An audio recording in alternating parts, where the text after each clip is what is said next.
Perkenalkan, nama saya Andra dari akuntansi, ingin menyampaikan pengampunan dalam Kristiani. Pengampunan dalam Kristiani itu adalah salah satu elemen sentral dari kehidupan Kristen yang dipandang sebagai tindakan, kondisi, atau disposisi terhadap dosa pengampunan. Lalu ada Santo Paul yang menyampaikan pengampunan itu menjadi gereja awal. Dan menurut Kisah Para Rasul bab 10 ayat 43, ciri kepercayaannya pada pendiri melaluinya pengampunan dosa terjamin.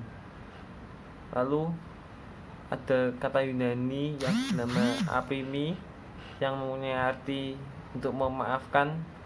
Itu sudah digunakan lebih dari 440 kali dalam Perjanjian Baru, meskipun relatif sedikit dalam surat-surat Santo Paul. Lalu wacana Yesus sendiri tentang pengampunan itu berlimpah. Doa Tuhan di orang-orang percaya kepada Allah itu untuk mengampuni kita. Pengampunan yang kita terima ini memiliki dampak yang sangat istimewa. Kita bebas dari hukuman Allah, dibebaskan dari segala kutukan, dipersekutukan dengan Tuhan sendiri, dan damai sejahteranya diperkenalkan masuk ke kerajaan Allah. Tetapi sebaliknya, dosa membuat seseorang kehilangan damai sejahtera dan tidak dapat menikmati tanpa terlebih dulu memberikan dosanya di hadapan Tuhan. Jadi, suatu kebun besar itu jika seseorang berkata bahwa ia dapat menikmati damai sejahtera Allah, sementara ia belum membereskan dosa-dosanya di hadapan Allah. Tuhan akan terus berperkara terhadap orang-orang yang belum membereskan dosa-dosanya. Dalam kasih Yesus dapat dibenarkan bagaimana Tuhan dapat berperkara dengan Yunus sampai Yunus kembali kepada panggilannya untuk memberikan berita pertobatan kepada penduduk Niniwe. Kemanapun Yunus pergi, Tuhan tetap mengejarkan sampai ia membereskannya dengan dirinya dengan Tuhan. Dalam kisah anak hilang, dapat kita lihat bahwa pemberontakan terhadap bapaknya itu membuahkan penderitaan, malu, kerugian, dan kemiskinan bagi dirinya. Tetapi melalui penderitaan itu, ia pula diingatkan akan bapaknya sehingga muncul ke pertobatan yang membuatnya kembali ke rumah bapaknya.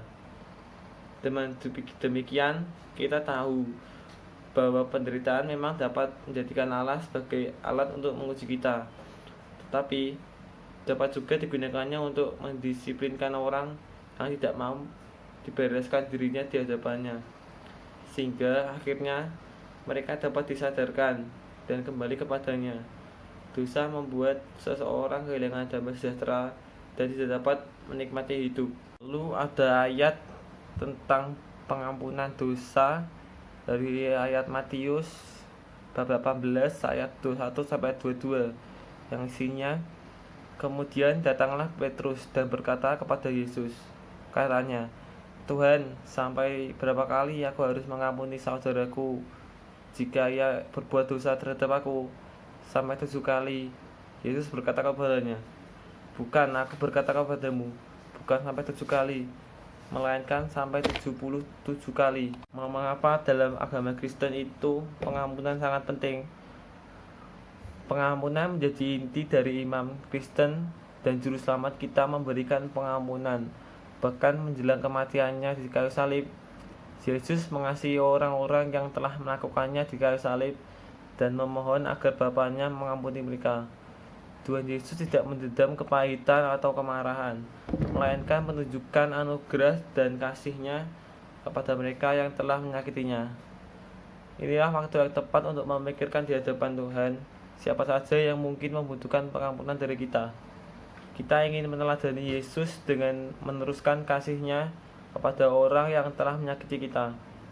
Ketika kita memohon agar Allah memampukan kita mengampuni dosa dengan kuasa Roh-Nya, Dia akan menolong kita, sekalipun mungkin perlu waktu lama hingga kita rela mengampuni.